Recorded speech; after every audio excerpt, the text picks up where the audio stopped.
At the Food Bank of Central and Eastern North Carolina here at the Greenville branch, we are serving thousands of households who are experiencing food insecurity.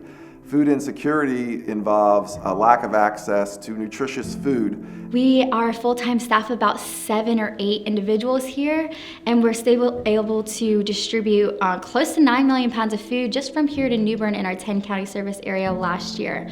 Volunteers were involved every single step of the way. We really appreciate the partnership with the United Way of Pitt County.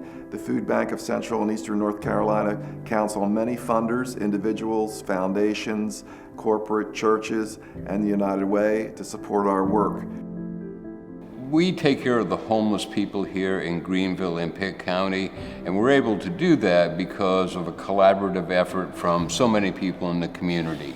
So we rely upon the United Way to help us not only with funding, but helping us in the community to touch with other nonprofits and agencies that can help us help the homeless people get back on their feet. You know, I think it's important that when we look at people living in homelessness, you know, it doesn't describe the individual. It's really describing their living situation at that time.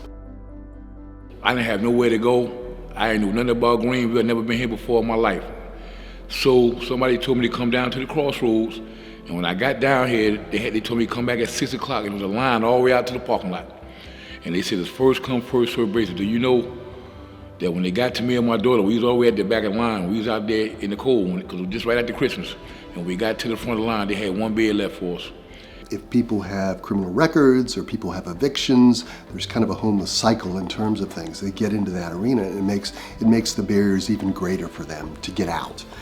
Everywhere I go now in my background, I haven't had a felony in 17 years, and they turn me down. Everywhere I go, anywhere I go for a job, they still stick on me. I don't know why, but there's a God, because let me tell you something. I've been at my place now, it'll be 2.5 years, April, coming out of the crossroads. And that's our goal. That's our goal in terms of moving individuals.